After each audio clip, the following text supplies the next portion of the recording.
Jaya Radha Madhava Kunja Bihari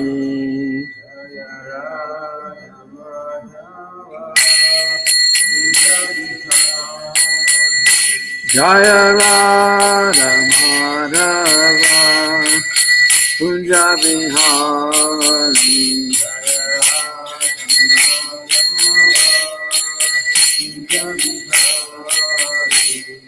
Gopi Jana Vallabha Giridharadhari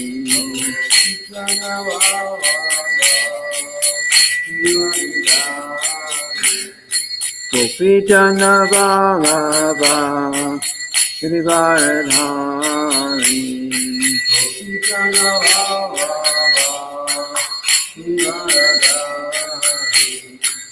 Yashoda Nandana Bhajana Ranjana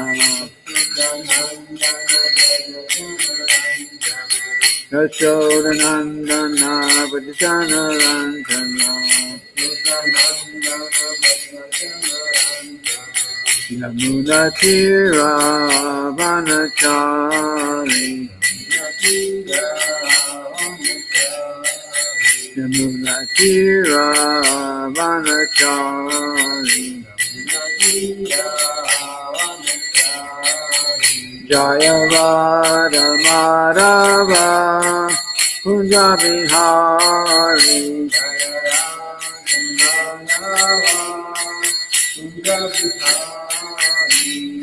Gopi Jana Vallabha Giridharadhari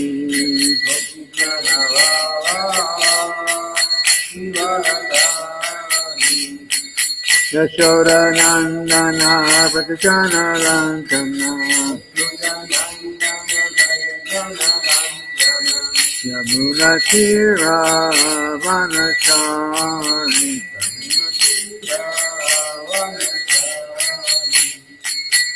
Hare Krishna,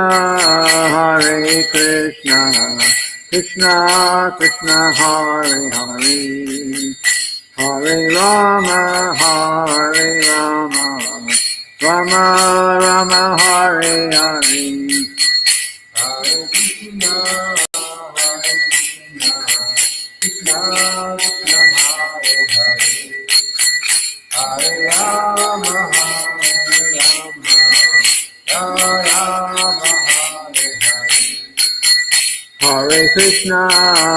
Hare Krishna, Krishna Krishna Hare Hare, Hare Rama, Rama Rama Hare Hare. Hare Krishna, Krishna Krishna Hare Hare, Hare Rama,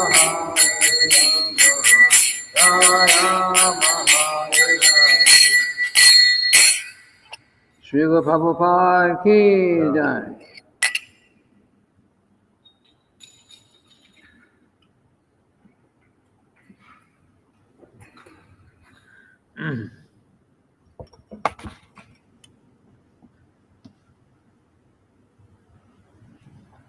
So, we are continuing today with our reading from Srila Prabhupada Nectar.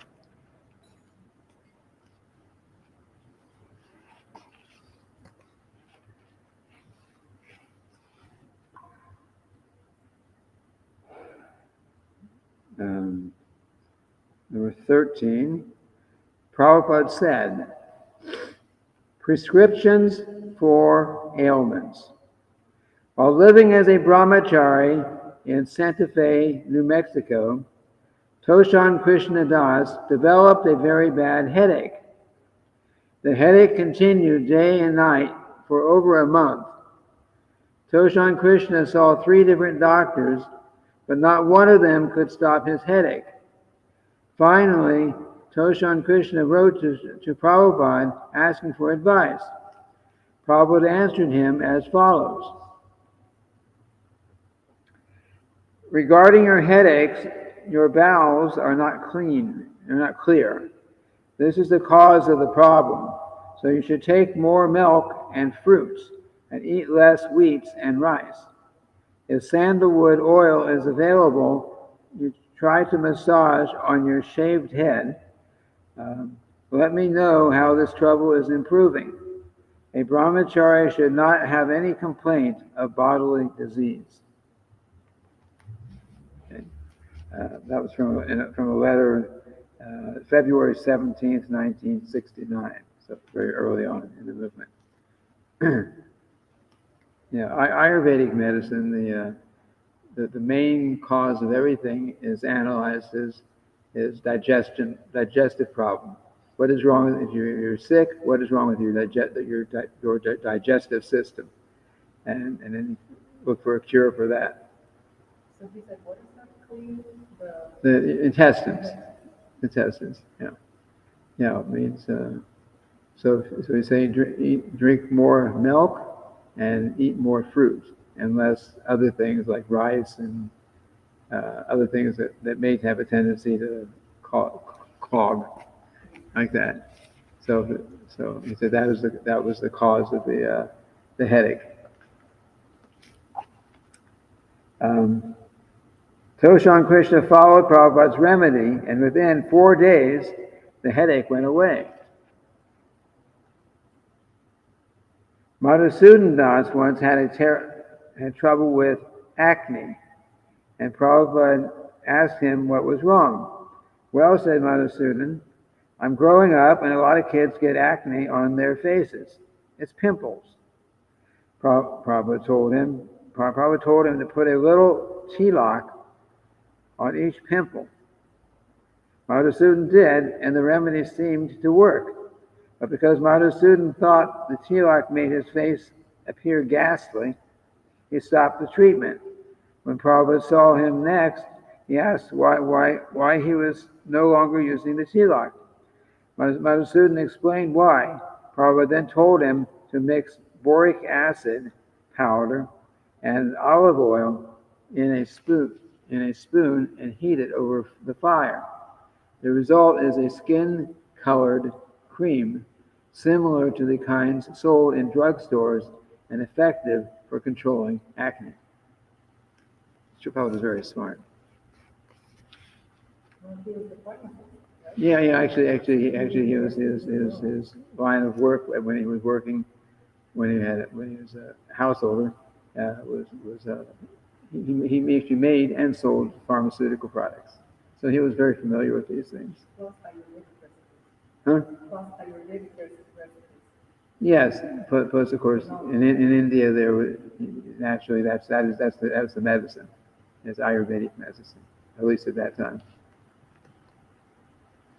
And a very good Ayurvedic doctor can find your problems easily. They check your pulse, and I don't know what all they do. I went to an Ayurvedic doctor once when I was visiting India, and he checked my pulse. And I'm not sure what else he was actually checking, but that's all I was aware he was checking. And then he said, "Okay, and so I see you have a pain here, and you have this problem here, and you have this problem here. Is there anything else?" I didn't tell him anything I had, but it says I answered his question, and he was right. And then he gave some herbs like that, and told how to take them. So if you know the science, then it's good. Yes, yeah. But I was impressed that he had things I wasn't even there to complain about, but he caught them anyway, just by his checking the pulse. So, okay, another one. Giriraj Swami once had a very bad case of boils.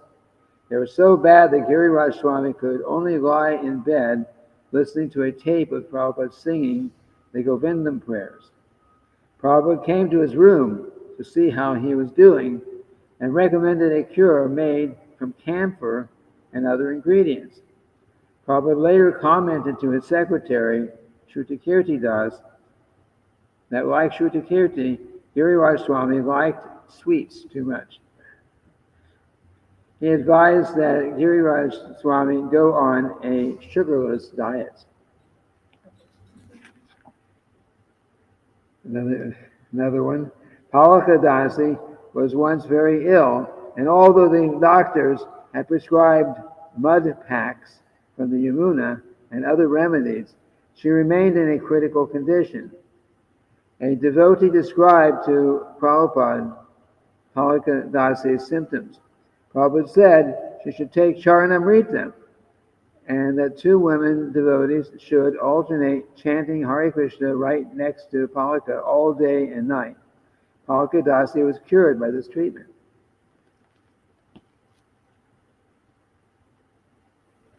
Once, Satyabhama Dasi was sick and asked Prabhupada if she should go to the doctor. Prabhupada said yes, since we do not know very much about this body. If we are sick, we have to go to the doctor. He also said that if the doctor wants to learn about spiritual life, he has to come to us. Like that, because the doctor may not know about spiritual life. Number 14. Yamuna Dasi was not sure of how Srila Prabhupada wanted the deity of Srimati Radharani to appear. Often Radharani's right hand is raised with the palm facing outward, and her left hand is by her side holding a lotus flower. In Mayapur, at Srila Bhakti Siddhanta Saraswati's temple, however, Radharani's arms are bent and her hands are at the same height. Should she be like that? Yamuna Dasi asked Prabhupada. No, said Srila Prabhupada. She should stand like this. And Srila Prabhupada struck a pose. He raised his right hand and cupped his palm, and he bent his left arm and held the palm downward. He then showed his head. He then turned his head and tilted it slightly. To Yamuna Dasi, Prabhupada appeared to be a classic and very graceful pose of Srimati Radharani's dancing. Then Prabhupada said, if Radharani were to stop dancing, the whole business would be finished. If Radharani were to stop dancing, the whole business would be finished. He then explained that in Vrindavan, Radharani never stops dancing, and that of all her super excellent qualities, Radharani's cooking and her dancing are particularly outstanding. Prabhupada said that no one can excel Radharani in her ability to please Krishna by cooking, and that she cooks for him eternally without ever making the same preparation twice. In this way, Prabhupada explained, she keeps Krishna under her control. Then he said that even above her cooking skill is her dancing skill. Therefore, Prabhupada said, in the Krishna Balaram Mandir in Vrindavan, Srimati Radharani will be dancing. Later he said, Radharani is the color of sindura powder and hinglu powder mixed with milk. I don't know either one of those. Golden complexion. And, number 15. Before becoming a devotee, Satchidananda Das had been associating with the German devotees for several weeks, but he had not actually resolved to join. He had certain doubts and a resistance to becoming a devotee. He therefore decided to put all his doubts into one question, which he thought of as a kind of test to prove that Srila Prabhupada was his spiritual master. He got the chance to ask his question when Prabhupada visited London in 1972.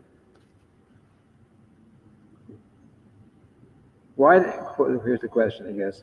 Why did Krishna create Maya, which is only good for keeping us bound in birth and death? Satchidananda asked. Srila Prabhupada did not hear the question. and his secretary asked Satyanandana to repeat it. Satyanandana did, and suddenly Prabhupada shouted, "Not Krishna created Maya, you created Maya." Prabhupada went on to explain how the living entity is guilty of separating himself from God. Satyanandana was deeply shocked. He felt as if he was personally to blame for forgetting Krishna, and that Prabhupada had cut through his own Maya. A few days later, he resolved to surrender to Krishna and become a serious devotee. Yes. Once in 1972, I believe, Srila Prabhupada was at our New Vrindavan community in West Virginia, and happened to be there. I guess it was a few times I got to see Srila Prabhupada personally. It was for celebrating Srila Prabhupada's Vyas Puja, his birthday, and Janmashtami and Vyas Puja. Anyway, he was speaking outside under a big tent up on the hill, and the devotees, a lot of devotees were there. Devotees came from all over the country to see him. And then one person asked Srila Prabhupada after his lecture, he says, if our purpose is to go back to Krishna, why is Maya so strong? What Srila Prabhupada answered? He said, because your purpose is not strong. Krishna is very strong, so we have no problem with Maya if we surrender to Krishna. So he's saying Maya is strong against causing you a problem because your purpose, your determination to be Krishna conscious is not strong. That was the point. Going on, the devotees met with some difficulties in their preaching in Japan and Madras, and the Madras newspaper picked up the story and reported on ISKCON's troubles there. Then during their Janmashtami celebration, some members of the Gaudiya Math made an announcement about ISKCON's troubles in Japan. A wife member told Prabhupada what was being said by his godbrothers and the members of the Gaudiya Math. Prabhupada then spoke very strongly about how ISKCON was at least doing something. Later on, a morning walk in Nellore,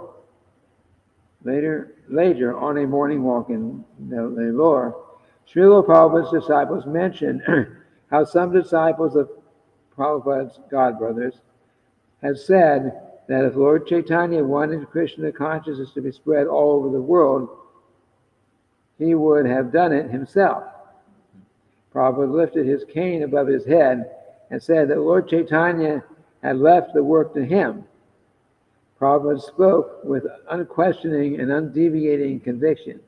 He gave the example of how Krishna let Arjuna fight for him instead of killing everyone himself. He said that Lord Chaitanya had left it for him so he could get the credit. You understand? So, Srila Prabhupada many of Srila Prabhupada's godbrothers, and here they're referring to the disciples of some of those godbrothers, were criticizing. They criticized Srila Prabhupada a lot, even for coming to America. It's stated, maybe it's even stated in the Vedas, about an Indian or a sannyasi should not cross the ocean. Of course, obviously, Srila Prabhupada crossed the ocean. That was how he got here. But the explanation, but the meaning of that is that, why do most people who are in India come across the ocean to America? To find a comfortable life, sense gratification, and those kind of things. So that's the real reason why it says that one should not leave from there across the ocean, because the purpose for most will be to come to America to increase their sense gratification, increase their sinful life, and so on like that. But Srila Prabhupada came, of course, he didn't come for sense gratification. There's no question of sinful life. Srila Prabhupada came to preach. So he understood the essence of it. So he was aware of what statements were made, but he knew why he was coming too. And besides that, Srila Bhaktisiddhanta gave like an open instruction to his disciples. It wasn't just to Srila Prabhupada. It was an open instruction to all of his disciples that they all knew that he really wanted that this knowledge, this Krishna consciousness, be spread to other places, other countries outside of India. One of his Srila Prabhupada's godbrothers one time went to England and was going to try to preach Krishna consciousness there. They didn't stay very long. They preached to some high, Lord so and so and Lord so and so, people in high social positions. And one of them actually said, "Oh, can you make me into a brahmana?" And he said, "Yes, of course. All you have to do is commit to giving up eating meat, having illicit sex, getting intoxicated, and gambling." And the person's reply was, "It's impossible. It's part of their life. It's impossible." So, and their preaching wasn't very successful because they're thinking, "Oh, these people, there's no way they're going to become Krishna conscious." Srila Prabhupada came to America, things were just as bad here. Everyone eating meat, having illicit sex, intoxication, gambling. He saw that, but he knew how to deal with it. Okay, you come, you chant, you be friendly, you give a lot of prasadam to the people to the people to eat, the devotees, not the devotees, even the hippies in those days, to eat, and in time there, he had that faith. Srila Prabhupada had that faith. Again, we're talking about the importance of actually having faith. So Srila Prabhupada had that sincere faith that if he could give Krishna in one form or another, then people would become attracted and would eventually start following the basic instructions, activities that are favorable for becoming Krishna conscious and giving up those things that are not favorable. So that was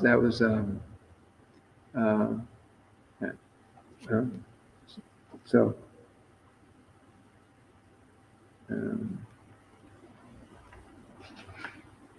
Okay, going on to the next section.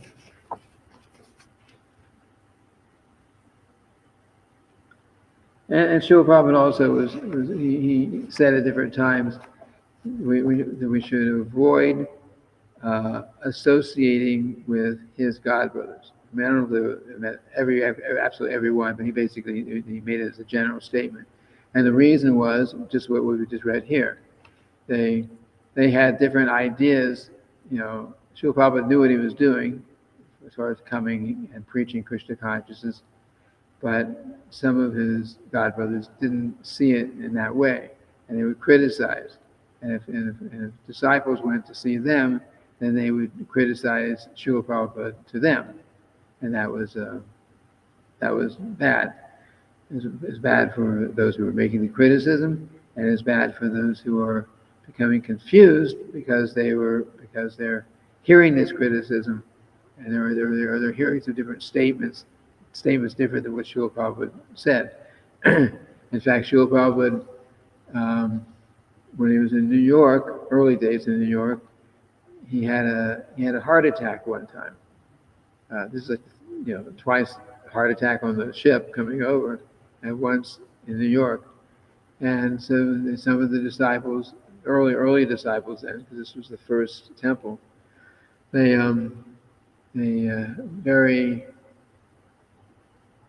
reluctantly asked him that, Srila Prabhupada, I'm not exactly sure their words, but the idea was that Srila Prabhupada were to not come back from India because he's going to India to try to recover from the problem.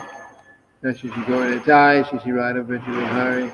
Jagannath, Balaram, Lady Subhadra, going to Shikade, Prahlad Maharaj ki jai.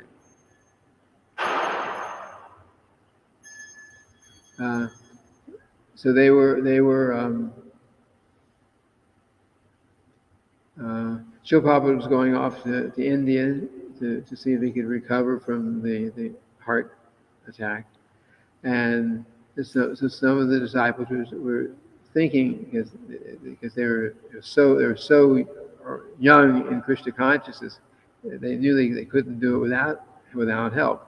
So then they asked him, Srila Prabhupada, if you don't come back, then perhaps one of your godbrothers can come and take over where you left off. And Srila Prabhupada, for many seconds, maybe a couple of minutes, that he said he remained very silent, and then he said, actually, he turned down that idea. He said, because if they were to say one word different than what I'm teaching you, then there'd be so much confusion for you. If they gave some instruction that was different than what Srila Prabhupada was giving, then there'd be so much confusion. So he said, and then he said, actually, this mentality, this even asking that question was actually an offense to the spiritual master. So, because he didn't actually go and elaborate on why it was an offense. So I think we can understand that Srila Prabhupada was. He knew that if we just followed his instructions, then we would have success. So we didn't have to go to someone else who might give other instructions, different instructions than that Srila Prabhupada gave.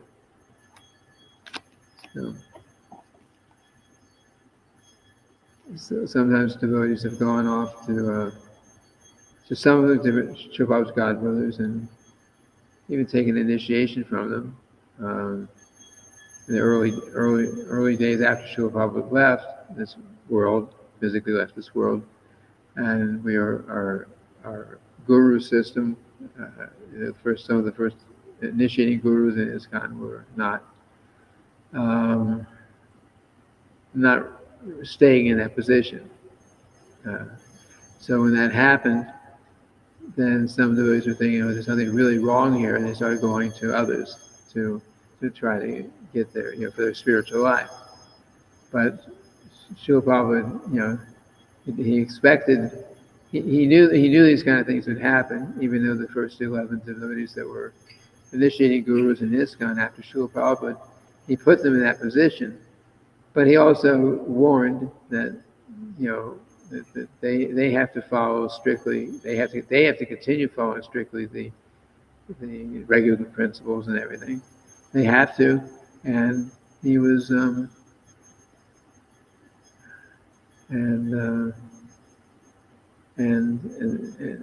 if they don't, if they actually give up these principles, then they were fit to be rejected as gurus, because guru has to not only teach that you have to follow the principles, it has to follow themselves. So Srila Prabhupada was aware of all these things ahead of time. He knew there would be problems, but still he had for the system to go on. Then he put certain devotees in that position to be initiating gurus in the beginning.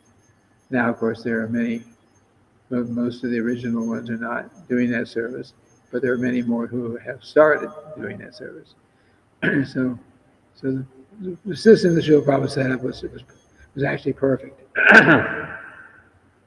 was actually perfect. And And we just have to work within that system and we'll become Krishna conscious. Okay, so going on. Number 16. Prabhupada tells short stories. During a class in Los Angeles, Prabhupada commented on a cinema sign that he had seen. The movie title was, Is There Sex After Death?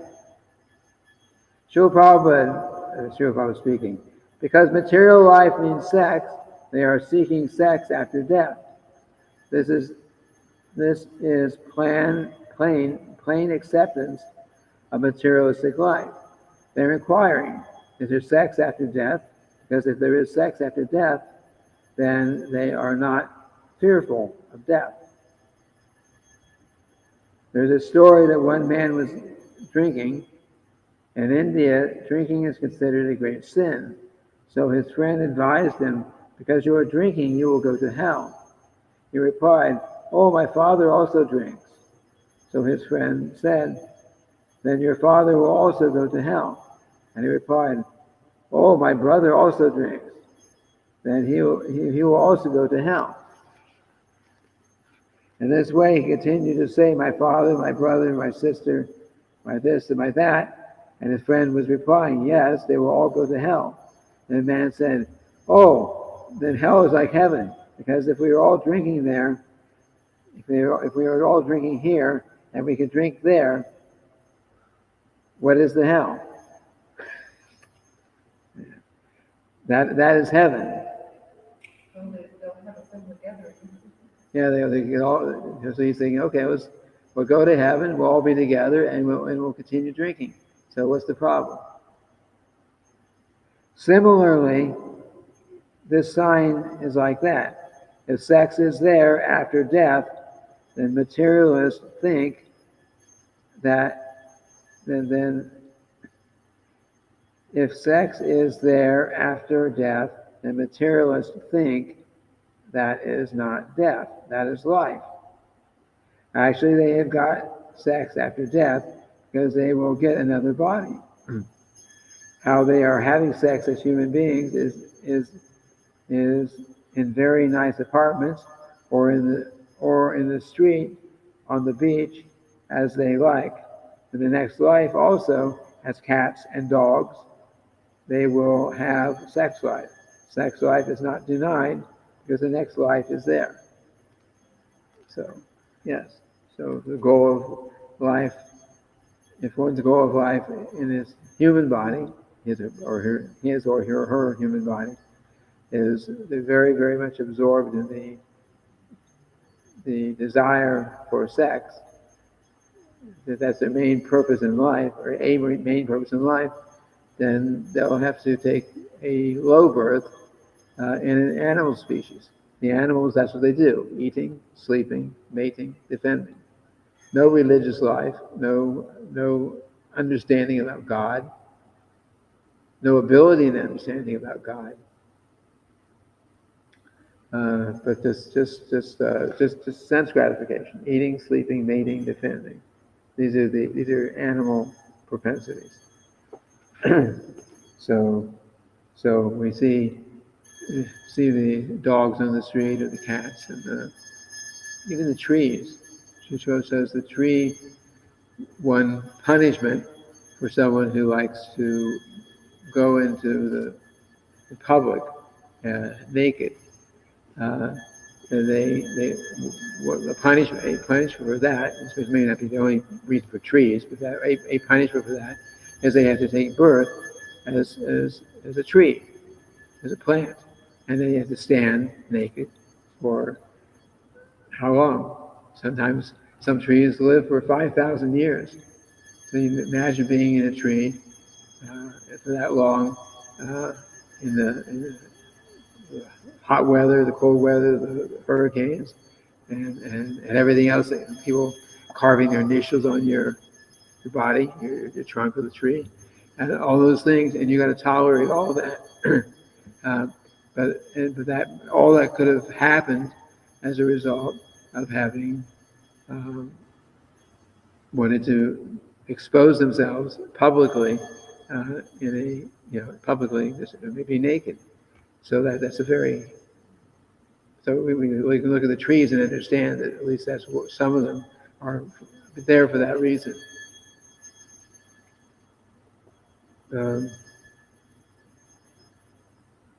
Okay, what's going on? Prabhupada would sometimes tell a joke which criticized the mentality of Indians who blindly copied Westerners. There was once an Indian man who came to America knowing only 3 English words: yes, no, and very good. One day, a policeman who was investigating the theft of the car questioned the proud immigrant. The policeman said to the man, "Did you steal the car?" "Yes," he answered. "Are you going to give it back?" "No." "So then we are going to throw you in jail." "Very good."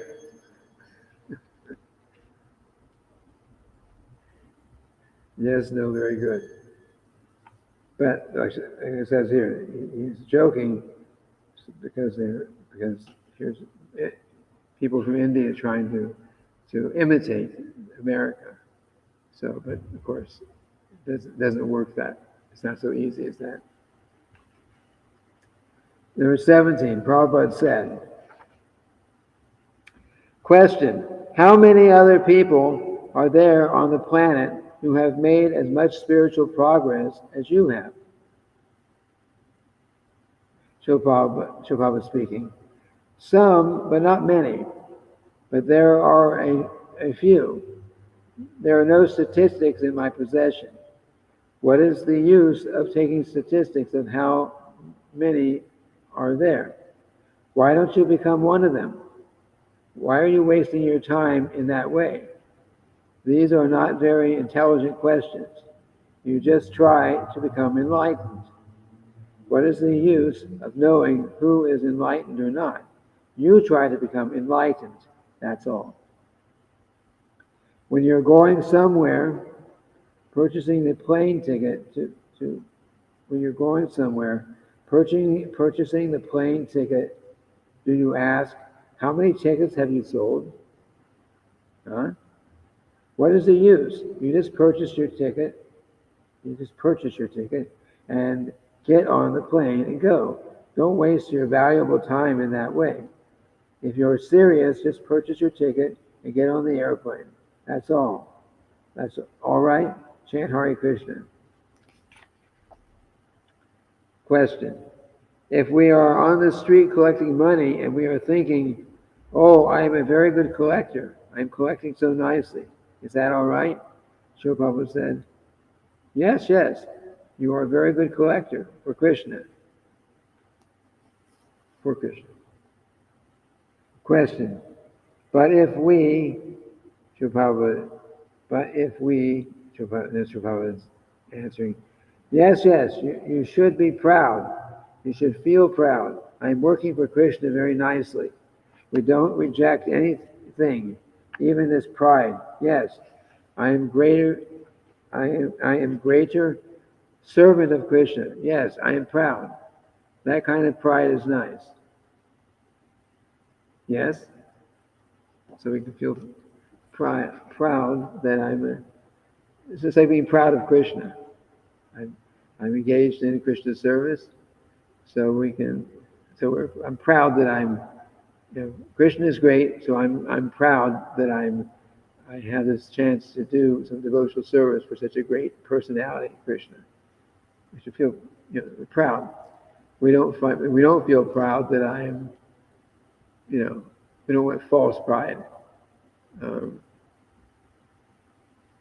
They're thinking that I'm a really, really great devotee. Nobody could be as great as me, like that.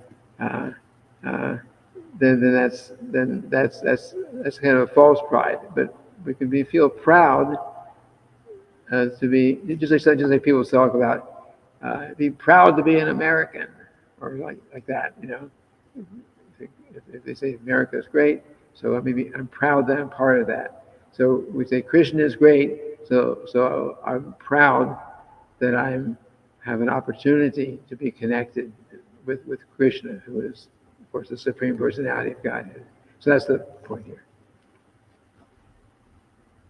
Question. This might be a stupid question, but Srila Prabhupada speaking. Well, we are all stupids, so questions must be stupid because we are stupids. He says, I have heard in the street, we have to hear everything from Krishna, then it is perfect. So somebody's hearing something out somewhere in the street. But the Srila Prabhupada is saying, but we should be hearing everything from Krishna. Our knowledge should be coming from Krishna through the cyclic succession. Then it's perfect. Question. Well, sometimes I feel what they call chakras. Well, sometimes I feel what they call chakras. I feel clear light over here, and I feel something swirling over here, and they call the house of the upper lotus. Is this my imagination, or are these things real? Prabhupada, yes, it is your imagination. If you just open your skull, you will find no lotus there. It is your imagination, that's all. These imaginations are prescribed for persons who are too much absorbed in the bodily concept of life. Here is a lotus, here is a nonsense, here is an ocean of bliss. You have to find out. It is just to make him concentrate, just like a naughty boy, to make him stop doing nonsense. Please sit down here. Stop all this. Your proposition, I am not this body. Even if there is a lotus, what do I have to do with this lotus? My first proposition is, I am not this body. That's the most basic principle of spiritual life. We are not this material body. We're spirit soul. There's no...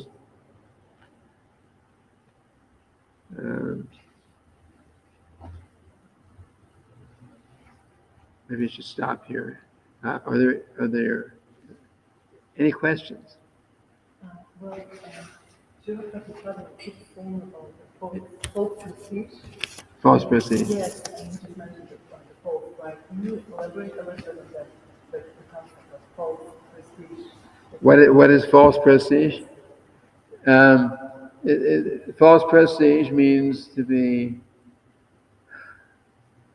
how do you say? We are, prestige. It means being proud of something which is not actually us. For example, we were sent, just like someone might be in a big position, maybe be a big music star, or a big government leader or something, but they're only in that position temporarily. It may be great, but they're only in that position temporarily, and their actual self, the soul, is the spirit. The spirit soul is the real self. So, if you're identifying that I am great because I am the President of the United States, I'm the most important person in this world, but it's false prestige because the whatever position we have in due course of time, short time in terms of eternity, you're not in that position anymore. You're not. You're only temporarily. So someone might be for maybe someone for 50 years might be in a high position in society, but if they shouldn't become proud of that, being in that position, because at the end of their life, they don't know what their position will be. If they were very sinful when they were in their high position, but maybe the next lifetime, if they get a human form of life at all, they may be in a very low position in society. It depends on our activities. So false prestige means based on the bodily concept of life, what it comes down to. If I'm feeling very proud because of my temporary position I'm in, even in the temple, someone might be a sannyasi, which is a high position, relatively speaking. But if that person becomes very proud that I'm very big sannyasi and it's Hare Krishna movement, everyone's respecting me, everyone's bowing down to me, and all this, then they become proud, materially proud. That's false prestige. That's the fault. That's referred to as false prestige. And they say, Srila Prabhupada says, actually, there's a saying that pride comes before the fall. Pride comes before the fall. Very dangerous. Huh? Very dangerous. Yeah, so if we start becoming too proud, materially proud in the wrong sense, then the next thing that will happen if we don't change that is that we fall down from our position. It happens. It happens if you're practicing Krishna consciousness. And it happens if, just like sometimes somebody might even be Srila Prabhupada's personal servant. And they get a lot of association, and it's just very good. But they may become proud that I'm in a very good position. Look at me, I'm special. I get to associate with Srila Prabhupada all the time. Next thing you know, they're not even in the movement anymore because they've become too proud. And you become too proud and careless in the association, in the personal association of the spiritual master, then you become offensive, and then those offenses drive you away. So that's all based on false prestige. So we always have to keep a very humble position. We have to try to always be humble, always considering ourselves to be small, insignificant. Even if we're in a big position, we have to consider ourselves very small. In the Vedic times, the kings were like, some of the kings were emperors, like the entire world. They controlled the whole world. There may have been thousands and millions of kings, but they all were kings under the emperor. So you can imagine being in that very big position, very powerful position, and becoming, if you were not very, very pure in heart, if you're not very Krishna conscious, then you're in a big position like that, and you would become crazy. You start doing things that you think I can do anything I want. Nobody has anything to say about me. They say the king. They say the system was the king can do no wrong. Of course, the king is not. The king is the good king. Is somebody who is following who's Krishna conscious, who's following the religious principles. So if he's actually doing that, yes, the king can do no wrong because he's under the guidance of Krishna.